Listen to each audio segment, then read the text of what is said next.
Yeah, that's really good.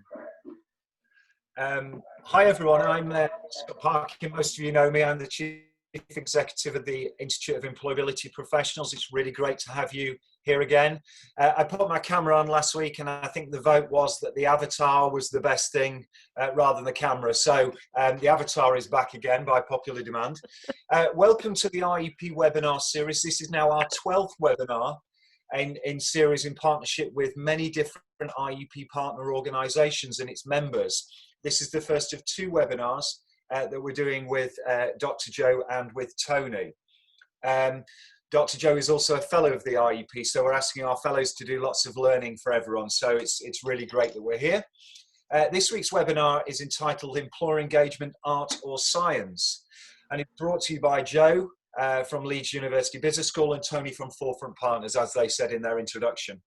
We have an excellent webinar program for all of you over the coming weeks, looking at subjects like coaching, employer engagement, as we are today, online learning, and lots of other things. So if you've enjoyed the previous webinars as well, you can go to the IEP YouTube channel and refresh your skills. And also, if you enjoyed our longer series with the Better Health Generation, happily they will be back in a few weeks with a mini series of webinars around the challenges of us all returning to work. So look out for that in the IEP Learning Network e-bulletin, which comes out every single Wednesday morning. Please stay safe, stay well, and get chatting on the chat link. Go down to the bottom of your screen, you'll see a bubble. That's your chat screen, and make sure that you click on the tab to make sure that everyone can see what you're saying. Put your questions, your comments, anything you want to say. Tell us what the weather's like, tell us where you're at, what you're doing. There is one of our colleagues who continues to say when the weather's really good that they're hanging out the washing. So it's really good that we're active and we're getting stuff done. And please remember that all the webinars we are doing are recorded and available on the IEP YouTube channel, which I will post a link to throughout the webinar. So over to you, Joe and Tony, and thanks again. Right. Wonderful. Thanks so much, Scott. I am going to go and share my screen. Wonderful. Very ambiguous, isn't it? Can you see that? You know, that's what we work with. But yeah. Yeah, we got that, Tony. That's good, yeah? Joe, can you see that as well? I can, yeah. Okay, excellent. So,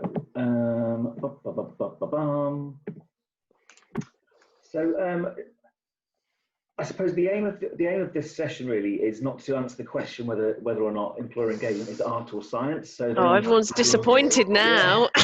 If you've tuned into the answer to that question, it's both. Bye. No, Joe and I, as we've detailed, we've got I suppose our own experience and our own perspectives, and we want to just share those with you. But we're also acutely aware that we've got a large number of probably experts on this session as well. So we would really, as Scott said, we'd really welcome you to share your best practice, your advice, your top tips within the chat function. And for those that we can pick out and start to talk about, we'll talk about those as we go. Just a very quick bit about what Joe and I are working on at the moment.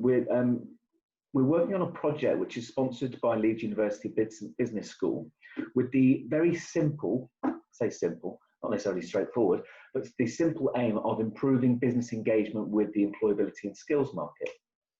And as part of that project, we're speaking to commissioners, we're speaking to providers and practitioners like yourselves, and we're also planning to talk to employers about, again, in simple terms, bringing more employers to the welfare to work or employability and skills market. Joe, do you want to say anything before I do a session overview? Just to say that that we will be. I guess my argument is that employer engagement is driven by science, and I'm going to be presenting today some of the evidence and data that I've produced over the last sort of 9 years, and then I would argue that there is an art to it as well. So that's a bit of a teaser. And I'll go on shortly to talk about the evidence base just briefly and some headline findings. But just to say that this is intended to be a series, and then at the end of this session we will be asking for your comments in terms of what challenges you are facing in your organizations or you as an individual in terms of employer engagement, and that will we've got some ideas, but that will also feed into our planning for the future sessions. So that's just something to kind of get your thinking caps on as we go through, and then we will be running a couple of polls as we go along as well to get your kind of instant feedback on a couple of elements. So we'll tell you a bit more about that when you get to it. So there are some kind of interactive aspects, and as Scott said, please put your comments in the chat as well and your questions, and there's a bit of time at the end for us to attempt to answer questions. And just to echo as well what Tony said, that we're not here to tell people what to do. I'm going to present the evidence. Together we've been working on this kind of knowledge mobilization project that is intended to improve business engagement in employability and skills programs. But we don't have all the answers, and that is going to be a strong message today about collaborating. Excellent, great. As Joe and Scott alluded to, this is a part one, I suppose, in a series of either 2 or 3 sessions. And the session overview, which I'm hoping you can see on your screen right now, we'll start off by going through an overview of Joe's research and experience. We're going to talk about some of the science. We're going to talk about co-opetition today, which we're very, very, very enthusiastic about. And then talk about almost the start of the process, if you like, lead generation and consulting.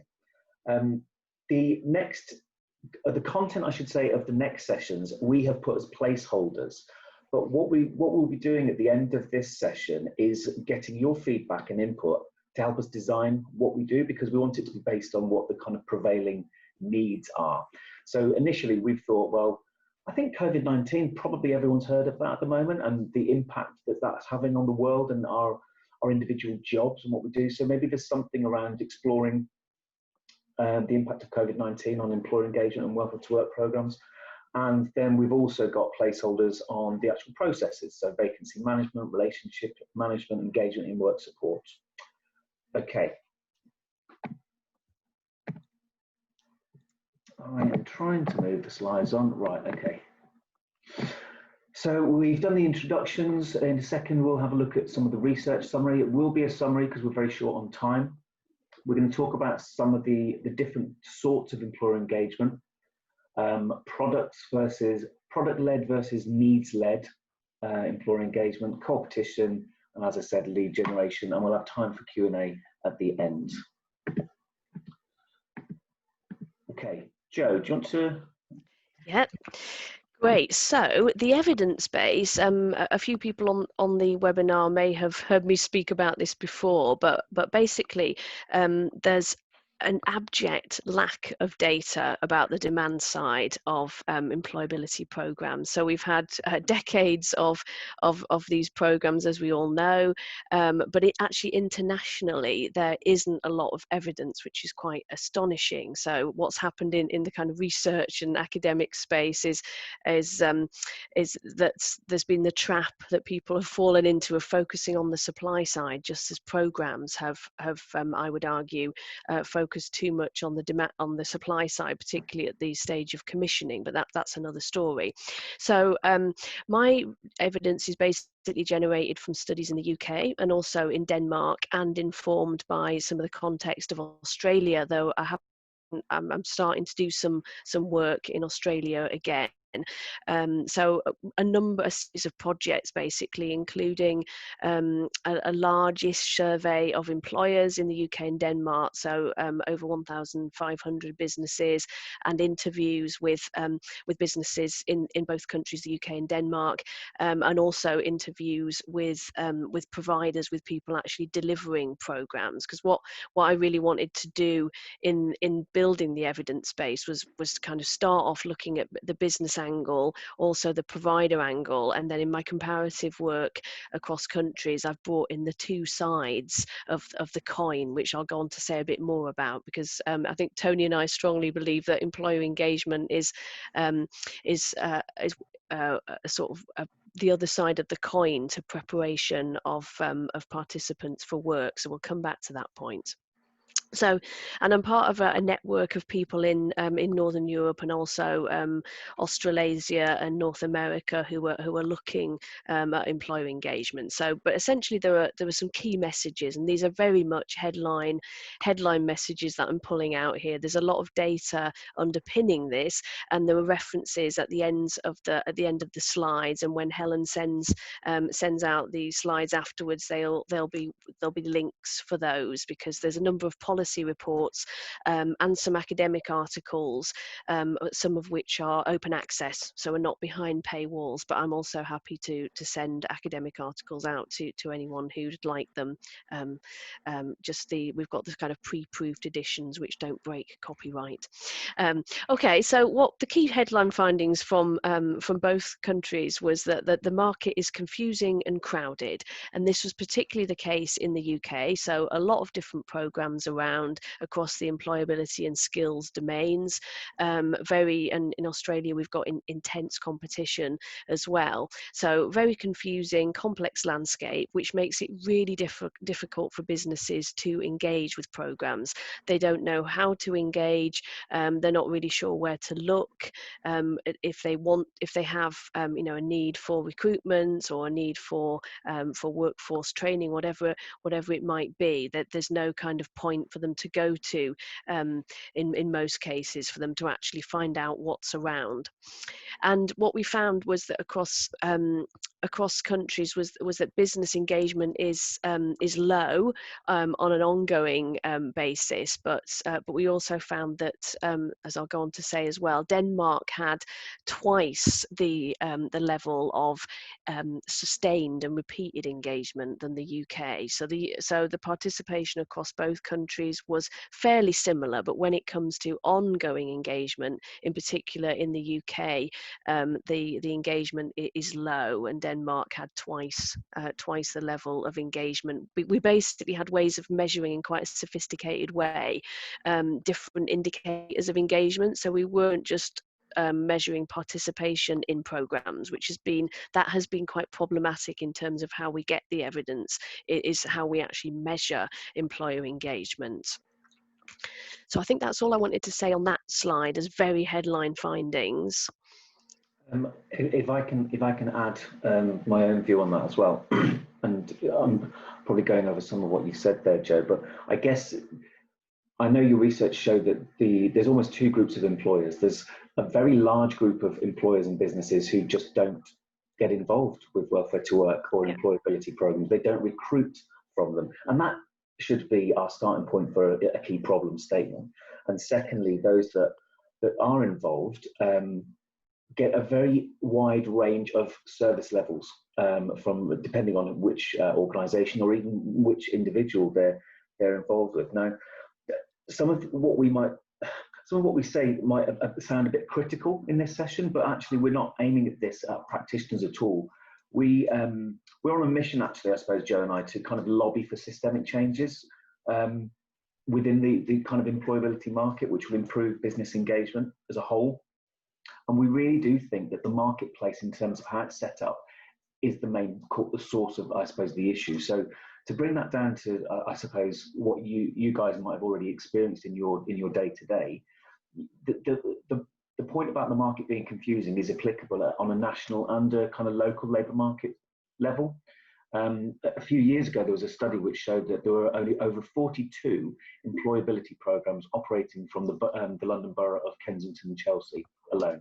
And if you can imagine just being a business in that environment, getting the phone ringing off the hook all the time from various different providers, trying to sell you different products and services and their people, it's very difficult for a business to engage with that. And because that reference to those different programs, you've got a range of different commissioners like DWP, like JCP, like Public Health England, the NHS, even charities and large companies all commission employability programs. And that creates a really disjointed, fragmented, and I suppose difficult market for employers to engage with. I'm sure you guys who are on the call recognise this as well. So that's kind of, I just wanted to add a little bit on what you've just said there, Joe, and I'll try and, I'm trying to work these slides, not very well. Okay. Joe, you start. Great.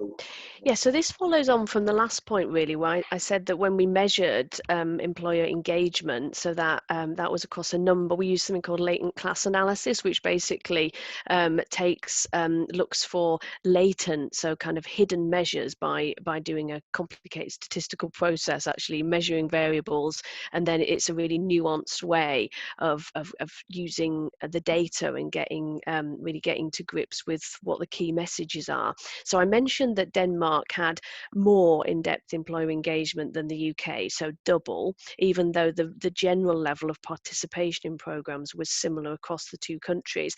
And what we found, and this is really critical, is that because Denmark has a stronger institutional framework, it has far less programs, it has employers involved, businesses involved in policy making through their social partnership model at the national level and at the regional levels. Yeah, not without problems, you know, I'm not trying to be rose tinted here, but we found that basically provided in Denmark a much stronger institutional framework for employer engagement. So basically on the ground, the work that providers were doing was kind of added value in terms of their engagement activities with employers.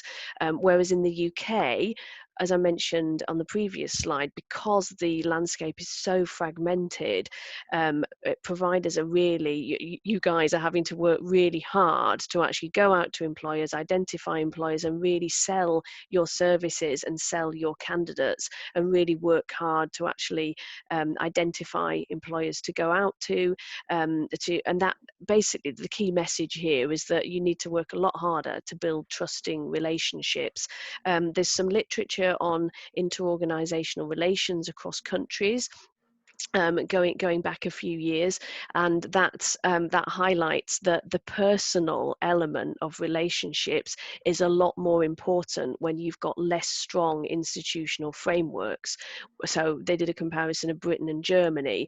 It was about business to business relationships, and they found that in Germany it was easier because they had stronger institutional frameworks in terms of how businesses work, whereas in Britain it was the personal that was a lot more important. So and this is a point that I'll kind of come back to on this. So trust, really important. I can't emphasize that enough. And in Denmark it was added value, but in the UK it was absolutely critical. But also to say that these relationships were quite fragile as well because of these systemic issues, that's where it's I'm afraid incumbent upon you guys to really work very hard on this. And this is where the point about collaboration, which we will keep coming back to, we think is a massive sell because it's a win-win for everybody.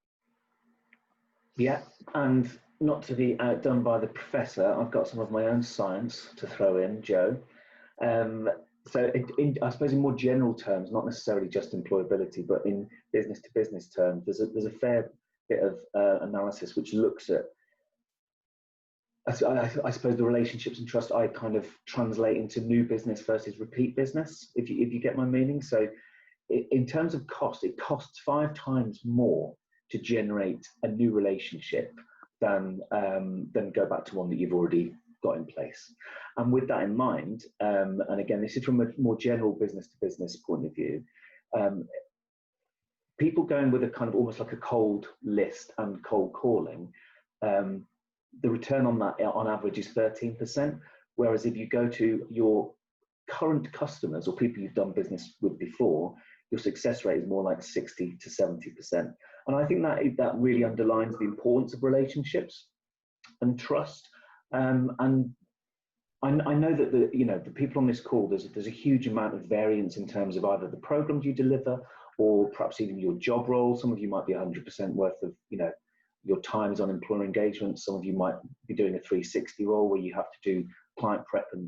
But I guess the point is around having relationships and trust with, some good businesses makes a lot of sense in terms of both financially and getting better returns. I'm just noticing something in the comments. So Tony, if you could click on, because there's a graphic that I'd like to display, please, that speaks to some of the comments.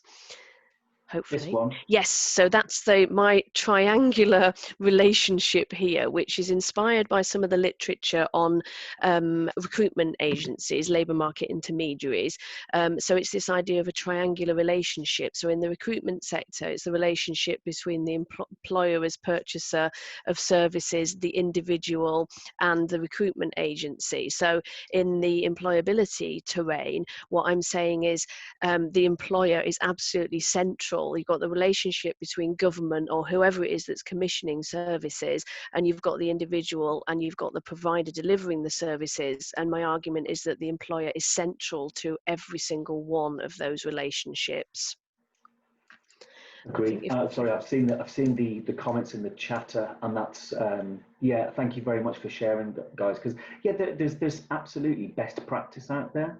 But I'm still going to come back to this point that I honestly don't think that the majority of commissioners have that conversation with businesses before going ahead and commissioning programs. Genuinely, I don't think that happens. And I think then it becomes, as you say, incumbent on providers to retrofit a service to make it work for businesses. And some people are very successful at that, and others struggle, quite frankly. And Tony, if we go to the next slide, because I'm conscious of time, but I'm just picking up, Right. yes, I'm not surprised that someone has highlighted the population of Denmark. So I'm absolutely not suggesting that the UK needs to mimic Denmark. That the purpose of my comparison was really to look at two different institutional contexts to see what employer engagement was, what the level of it was, and what it involved. And the big story is employer engagement is essentially the same in the sense that it's about relationships, it's about trust. The difference is in the institutional aspects, and that might be, I mean, in terms of what the IEP does and what members are doing, maybe that we don't have traction on that. But there's the big story that Tony and I want to get across today is that there's still stuff that people here can do to improve employer engagement. So yeah, just to emphasize that I'm not suggesting that we should mimic Denmark. It was really just throwing into sharp relief what it means when you've got a stronger institutional setting and a kind of fragmented and weaker one. But the argument is that employer engagement is still at root about relationships. It's about business to business relationships. And I'll get on a bit later to issues around kind of exchange and what it means when you're in a non-contractual relationship with an employer, which is the big difference. But now I think we're going to run some polls. Yes, how exciting. We're going to ask you to get involved on two polls, actually. So the first one I will launch. Please, Joe, let me know whether this Yeah, is... I can see it. Yeah.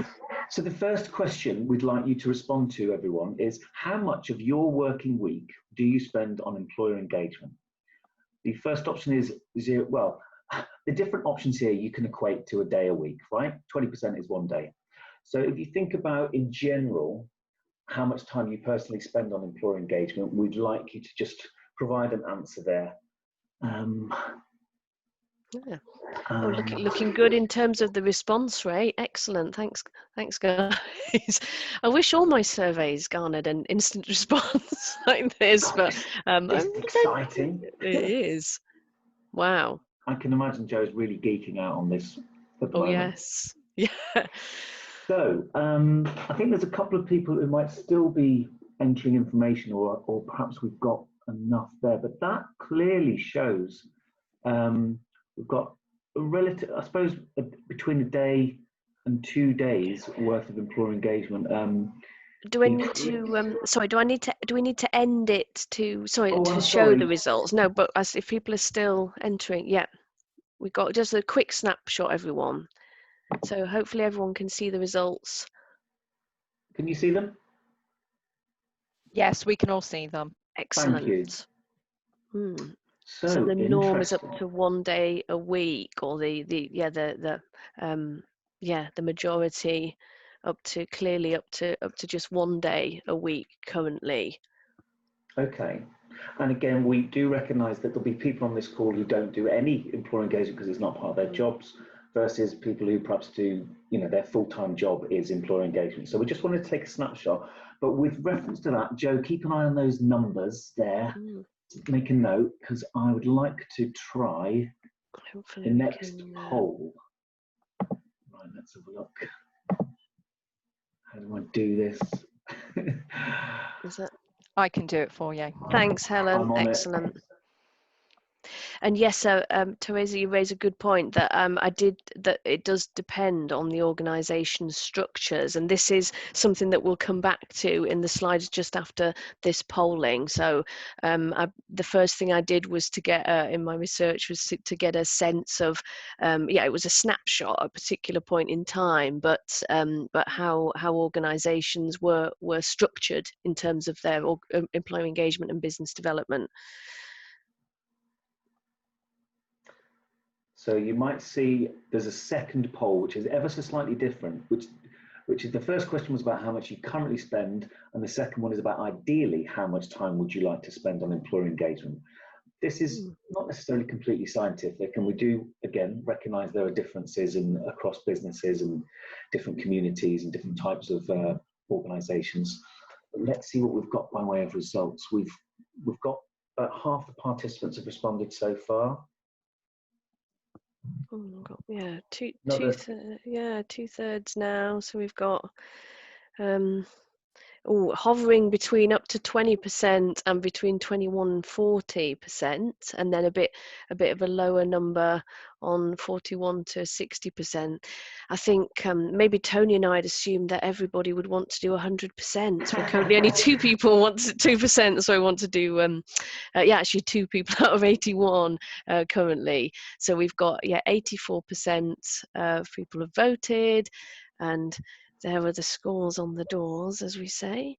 So I guess what that tends to show is that there almost seems to be people who would think they should be spending a bit more time on employer engagement on the whole. That's my reading on that. Because we've got 63% said they currently spent not a day a week, and 37% wanting to say they wanted a day a week, and more people wanting to spend more, maybe not significantly more, but a decent amount more. Please continue to use the chat function to make comments either on this poll or anything else. There's a really good conversation going on in the chat. Sorry, Joe and I won't be able to kind of pick up on every point, but Helen or Scott will kind of highlight us to the key ones that we should bring out for discussion. And so you can just to say that you can, we're very happy, as many people on the call will know, very happy to continue the conversation as well in various arenas, as well as one-to-ones. So please do get in touch with us. So just quickly skipping through here, and this speaks to the point about the organizational structures, was that I identified kind of typologies, if you like, of employer engagement, so types of employer engagement. So we could categorize them as ones that are employer engagement, business development, and organizations were kind of more candidate led, so a focus really on the unemployed client customer. We've decided to use the word candidate because it was getting very difficult to talk about clients and customers, because given my previous point that employers are clients and customers, and that's what I strongly argue, we felt it was good to kind of make the distinction. So candidates, so there was the candidate led, there was also the vacancy vacancy led. So that was more, obviously going after the vacancies that are available. So not necessarily employer led there, or demand led. And then we have the needs led, which we saw far less of. There were combinations of these, so the sort of supply and demand sort of jostling for a bit of balance, although there are clearly advantages of having a supply and demand kind of hybrid approach. But it was the needs led that seemed to be a lot less used, but seemed from the evidence to be the best approach in terms of essentially following the needs of the employer, but also joining that up with the needs of the candidate. So as I said earlier, it's employer engagement and preparing candidates for work are two sides of the same coin. And I've written about this, happy to share that with people. So we're not saying one is more important than the other. It's equally important to prepare candidates for jobs as it is to ascertain what employers actually need in terms of their recruitment, in terms of whatever it is that their businesses actually need. So hence the focus on consultative selling, on the relationships and trust. Yeah, great. I think there's also a point from the market point of view on the timeline of employability. And so I started in this sector in the very early days of New Deal, working through to employment zones, and even up to the work program. I think we were looking at a far larger caseload of unemployed people, and in some instances this lends itself a little more to perhaps a vacancy-led or even an employer-led approach, because you simply have more of a caseload to work with and an offer, if you like, to meet employer needs.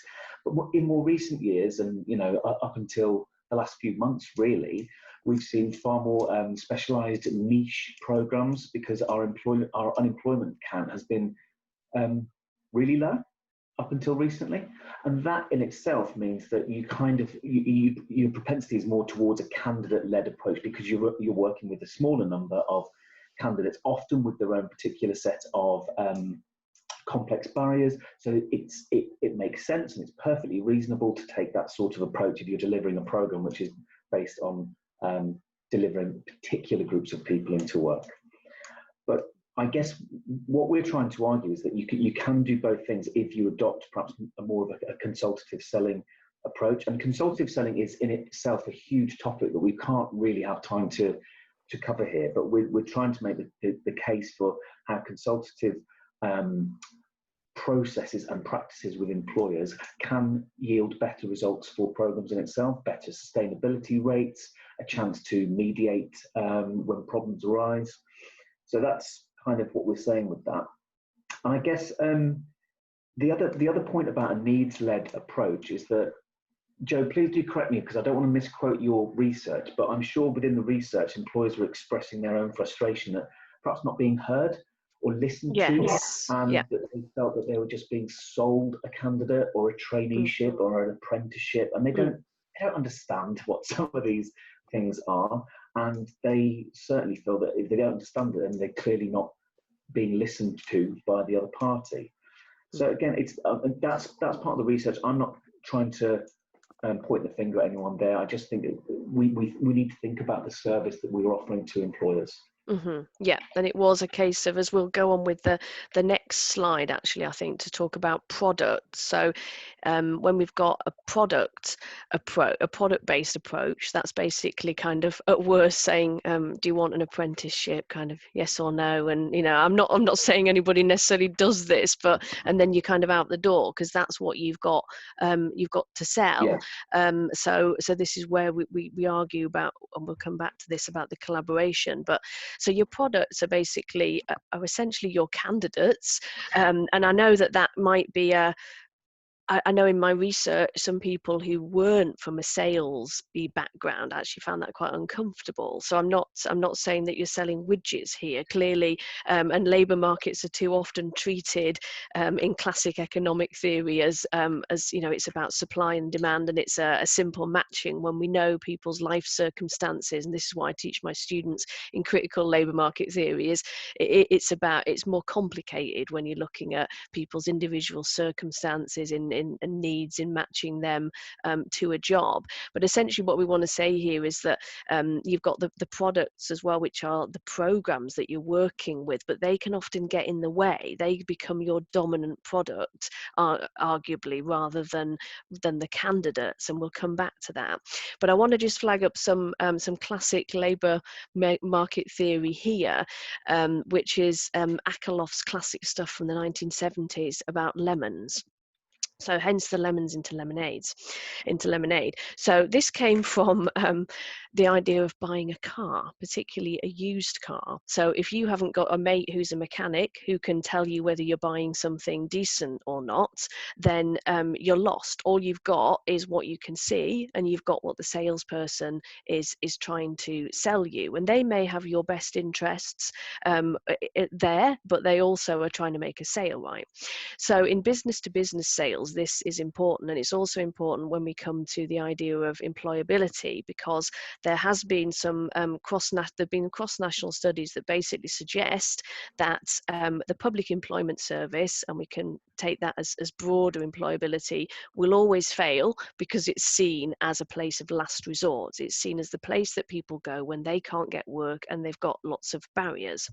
So hence the lemons argument. So and this has been used as well, and this is important, because when you've got a labour market intermediary like yourselves who stand between the candidate and the employer is relying on you to convince them of your value proposition, of what you're offering. Is it you're saying, so that's where you can say not I've got necessarily just a great candidate here, or I'm trying to get people into work. It's about saying I can diversify your business, or nuanced ways of meeting employers' needs once you've worked out what that workplace's needs are. So it's really about just starting from this point where especially with the media and the political scene, sometimes the sector is extremely wrongly seen as being a place of last resort for people. So that was another thing we found from my research, was that you're kind of going in almost on the back foot, having to make the case. Hence why it's important that you put out all those wonderful case studies that you put out of stories of turning people's lives around. So this is important as well, because in classic labour market intermediary relationships between recruiters and employers, there's a contractual relationship. Now you haven't got that. You're actually relying on what we call an arm's length relationship. So basically, rather than have somebody holding you to your contract, you're actually you're offering a quality of service and you're offering a quality of candidate, and the employer has to kind of trust, you have to get them to trust that you will deliver what you say you will deliver, and then you have to deliver it, and if things go wrong, put that right. So that's why all of this kind of theory that I'm bringing in and melding that with my research is important, because I think it's got some key learning for us in terms of the service that you're providing. I hope that makes sense. Yeah, great stuff. And then we will move, I guess, to the next one, which is our co-opetition. So Helen said, did I like this slide? And although I'm a bit ignorant when it comes to sports things, apart from Aussie rules football, I said, well, this is a nice Leeds link with the Brownlee brothers. So basically, we introduced the concept of co-opetition that a number of you may be familiar with if you've heard me talk before. So the idea of co-opetition is it's about, in a competitive market in the business world, it's about collaborating with your competitors, because there will be circumstances in which it makes more sense to collaborate than it does to engage in intense competition. So Nailbuff and Brandenburger wrote the classic work on this, and then there have been a number of case studies around airline industry. Amazon Marketplace was another example. So this big sell is that it's okay to let your competitors win as long as you win yourself. So Tony, Right. could we move on to the next slide where I just explain this a bit more, and also prompt people to to have a ponder. So this is the competition value net. So the idea is that your organization, you are at the center, and then you've got your suppliers and your customers. So in your case, the suppliers will be commissioners, I guess, or you can think of it in different ways, or it could be the supply of candidates that you have, and then your customers, you could think of it as being the employers. And then on the one side you've got your competitors, and the other side you've got your complementers. So the idea is that someone is a competitor to you if your customers, whoever they are, value your product less when they have the other player's product than when they have your product alone. The difference being that if someone is your complementer, they basically augment your offer. So a player, another organization is your complementer if your customers value your product more when they have the other organization's products than when they have your product alone. So what I mean by that is, if you go in and you work out, you're selling apprenticeships, for example, you've got to get a number of apprenticeship starts, but actually the employer's needs are not for apprenticeships, then does it make more sense not to lose that employer, but instead to collaborate with another organization that you have a relationship with? Because then we get into the classic principal agent problem as well, that if you're working with someone, it's a bit like when you've got supply chains, if you're commissioning or working with others, you want to know that other people are providing the kind of service that you want to provide. So this is where getting to know your competitors is important, getting a sense of what other people can provide. And then you can, in good faith, work with your collaborators in fulfilling the employer's needs if they are basically greater than what you can provide yourself. Sorry, I have got on my soapbox there, but this is about repeat business, and it's about not disappointing an employer. And what we found from our analysis was that this is the way to go. Not in all circumstances, but I'll just prompt everybody here, maybe after this call, to think about who's in your value net, who are your competitors, who are your complementers, and they might be in your own supply chains, right, as well. And then think about, are there opportunities that you might be missing here? Or equally, are there things examples where you've collaborated and it's gone really well, and what can you get from that? And I will wade in with just a very quick couple of examples, because there are people on this call who are already involved in some really exciting collaborative processes. And again, within the context of fragmented CPA commissioning and all that kind of stuff, we know that there are providers who are doing a great job to hand over relationships across regional CPAs, if you like. We're also, at the moment, Joe and I are assisting the City of York to pull together all of their kind of different providers with their different services to provide a joined up offer to the York business community. And even for some quite small programs like the IPS services, we've started to see IPS services partner with what they might have previously considered their competitors, as in they're going after jobs as well, because working together they can provide a far better, more rounded and broader service to employers. So to echo what Joe said, I think we've got a plea really to the provider community to go and think about this, and to think about who your complementers and your collaborators could be. And we're really confident that by collaborating, you're going to actually increase the size of the pie for everyone, rather than fighting over the slices like we have been doing in the employability world for many years. Not all of you. Okay, I'm just a bit conscious of time as well. So, Joe, should we move on?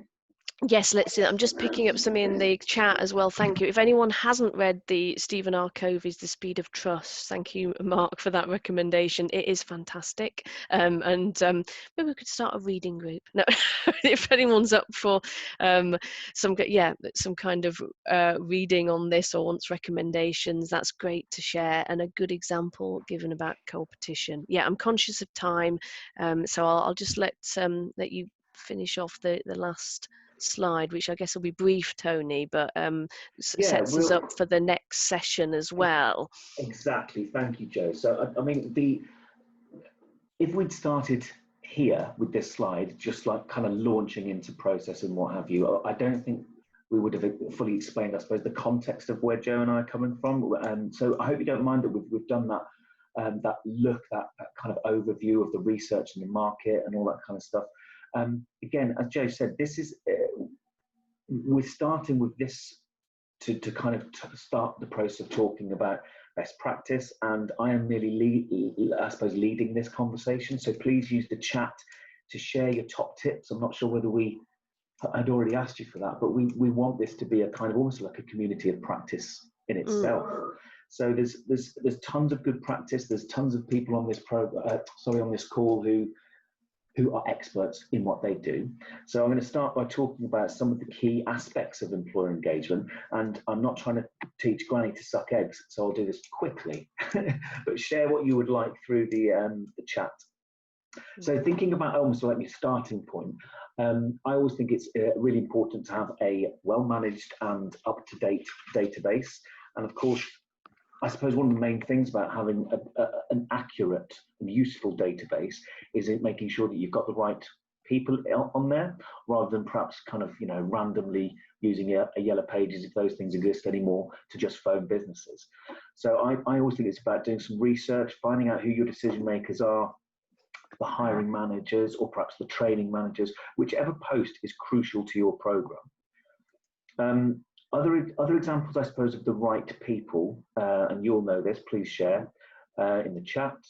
You can have diversity inclusion leads, training leads, department heads, but as someone on the chat has already pointed out, the majority of businesses in the UK are SMEs, and actually the majority of SMEs are micro businesses. So there might not be a huge amount of vacancies within one particular organisation, but often you're going to have an owner manager or owner director who will be running that business. The point is finding the right person to have that conversation with initially. I'll make a very quick point about CRM, or customer relationship management. Of course, it depends on the kind of programs you're running, but I do suggest that having a proper CRM, which, and I mean a kind of an IT CRM, to track your activity, to track contact, is very important in the whole relationship management approach, particularly if you've got several people contacting the same organisation.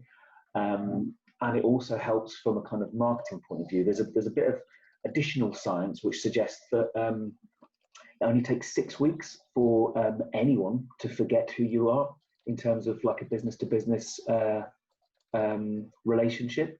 So CRM can help you to also to plan, track, and deliver some of your kind of marketing interventions if you're kind of trying to keep on top of if you're trying to remain on people's radar. That makes sense.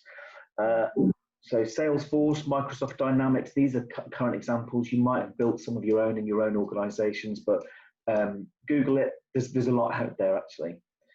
Now, in thinking about hooks, again, program-wise and product-wise, it's going to vary, but the hooks for someone to be involved with you can be varied. One of them could be around diversity and inclusion, as we've spoken about already. So doing your research on the kinds of organisations who have got a diversity inclusion agenda, perhaps those who are disability confident or have said that they're committed to becoming disability confident, again, depending on what programme you deliver to what people. Even these kind of things can find you the leads that you're looking for. Chasing vacancies can be a hook in its own right, of course. Advertising a job suggests a need, but I would suggest that, you're doing a bit more research on those vacancies to understand why that business needs a person is very useful. And just to share one top tip that I had from a previous role, which was really successful in some areas, was having a link into planning teams at councils who and in doing so, you can kind of highlight pipeline opportunities for new store openings, offices, other businesses. And where this worked really well was being able to get in ahead of them even launching their recruitment drive for a new store opening or a restaurant or something like that. So please share some tips in the chat, because I think we can share the chat afterwards as well. And I think everyone's got their own great approaches to lead generation. The final 2 points around preparation and engagement, and I'm so sorry I'm rushing this, but I'm just aware I want to get some questions in. Prepare. After researching the right person, making sure that you're preparing yourself so you can engage. And I've got a really quick 5-point plan. It's 5 P's, right? And I can share this afterwards because I didn't do a slide on it. Number 1, pause. Take time to think about the conversation you're going into. Secondly, the person. So I've said already, consider what your counterpart wants to achieve from a conversation. Thirdly, planning. What are you trying to achieve as an outcome to a particular conversation? 4, process. What are the key steps that need to take place within your conversation? And 5, and I think this is actually a point that we could have made more heavily, is about positivity. And I think sometimes employer engagement, selling, or whatever you want to call it, is about confidence. The confidence to go and have that conversation and know that you are someone who can add value to the employer or business that you're about to speak to. One thing that I think is interesting about our marketplace is that we've got amazing practitioners who perhaps don't always see how valuable they are to businesses, because businesses aren't necessarily experts in hiring people. They're not necessarily experts in managing people. They don't always know how to make reasonable adjustments. But actually, within this industry, we've got expertise, and we should remember that, and that should give us confidence. Sorry, little rant there. Absolutely, totally agree. And it's about that positive value proposition, not, and that's maybe something we can explore further. Oh yes, the 5-point plan. Yes, I'll share that, and perhaps Helen and Scott can circulate that. It's only one approach. Yeah, Scott's shared this. Pause, person, planning, process, property. Yes, exactly. Great. And the other thought that Tony and I had before we finished, I'm conscious that I've taken up far too much of everyone's lunchtime, but we were thinking of setting up a LinkedIn group. There are a couple of LinkedIn groups about employee engagement, but they don't seem to be that active. So we wanted to set one up that was quite active and maybe more of a community of practice. So we'd love to hear your thoughts on that. So please do send thoughts to Helen, send thoughts directly to us, engage with us on Twitter and LinkedIn as well. I'm going to flick past this slide because actually we've already spoken about this, but actually I want to ask this question, which might help inform what we do next time. So if anyone's willing to share on the chat function, or even after this, what your core employer engagement challenge is, then perhaps we can use that to either discuss now or put it into the content for the future sessions. Is that okay? I'm slightly winging that, Joe. That is, we really would like, we've got, as I said at the beginning, we've got ideas for what we think you might be interested in, but we very much want to tailor the session to what would be most helpful to you. We've presented quite a lot of content today. There's always far too much to say, but in terms of kind of marrying the evidence base with Tony's kind of experiential knowledge as well, and you've all got lots of knowledge as well. So we'd love to hear your thoughts about what really, in terms of your core challenge, what would be most helpful to you in this particular context, and as we move eventually into the post-COVID context, what you'd like to know more about. I mean, it might be, you might want to hear more about the evidence, the theory, you might want more interactive stuff, please just let us know. I think we've got 5 minutes for questions, and I'll ask Helen at this point to dip in as well if she's spotted really good questions. But please share some questions. Can I pick up on one that's just come in from Teresa? So do you think employer engagement will be set back given the COVID crisis and so many businesses laying people off? I mean, that's the question on everyone's lips, isn't it? Here's my take, right? I think we will need to adapt. I think more than ever, the business community needs practitioners and experts like us to help them navigate this crisis. We've got to remember the level of experience within this industry is unparalleled, and we've had such experience of helping people who have found it difficult to access the labour market in normal circumstances. We can absolutely aid the businesses, notwithstanding the fact I know that businesses are going to close, but there is going to be we've already seen spikes in recruitment in certain sectors because of what we've needed to do, be it key workers, logistics, all that sort of stuff. We just need to adapt.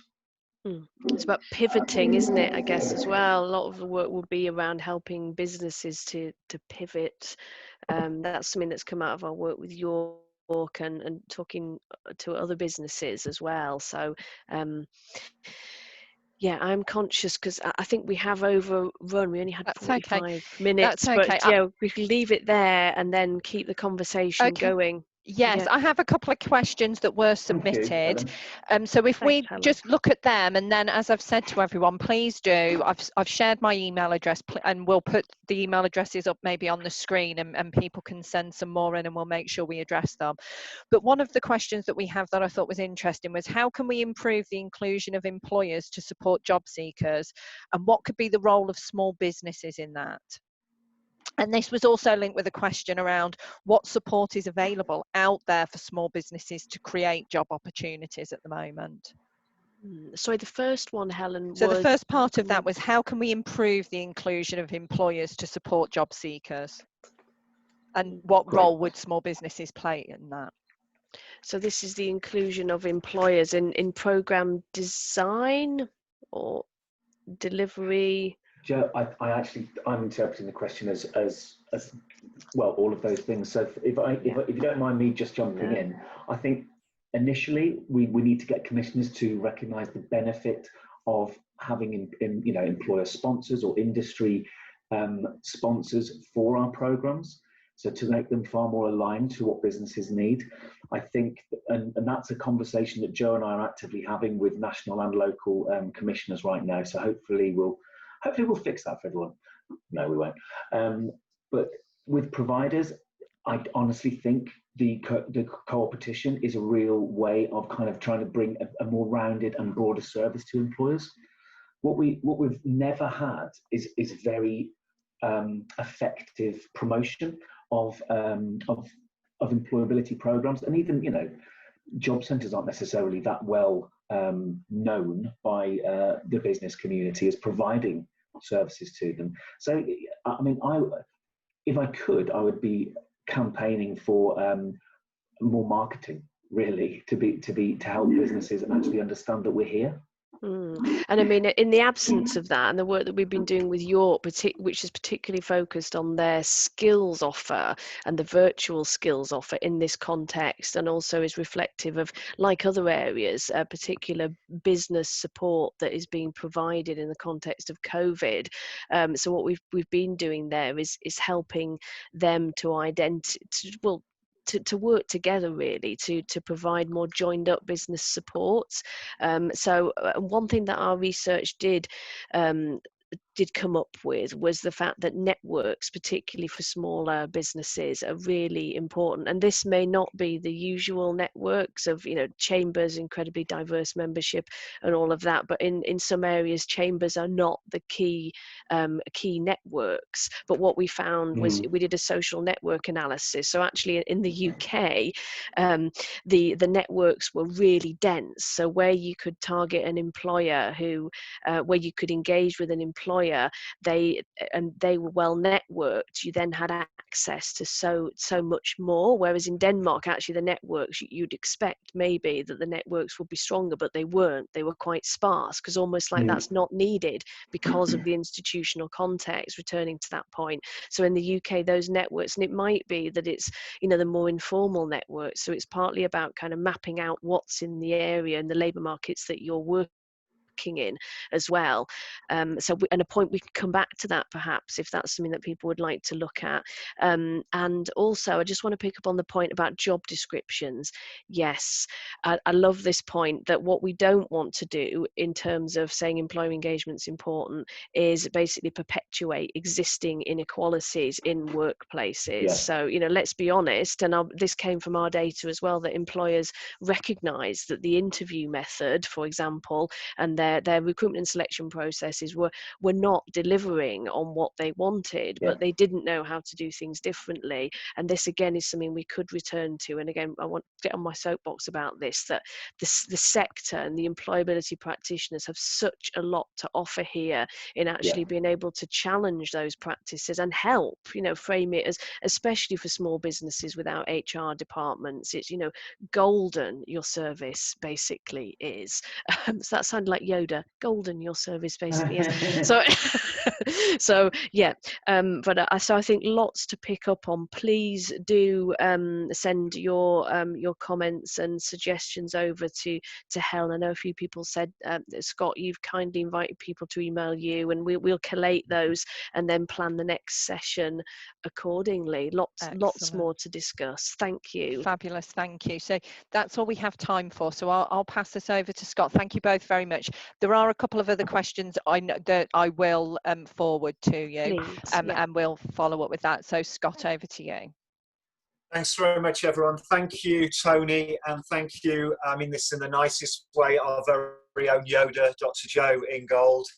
That was absolutely brilliant, really, really informative, a really good start to what I know will be a really great continuing conversation. Look, there's loads and loads of great content on the IEP website, and there's also loads and loads of great webinar content on the IEP YouTube channel. Make it your mission to go and have a look and subscribe, and then you get notifications of all the stuff that's coming up and stuff that we've already done. Joe and Tony will be back in a couple of weeks' time following on this conversation, building more intellect, intelligence, and support around the employer engagement activity that you do. For now, stay safe, stay well, and thank you very much for joining us. And if I don't speak to you before, we'll see you again next week. Take care. Bye. Thanks, everyone.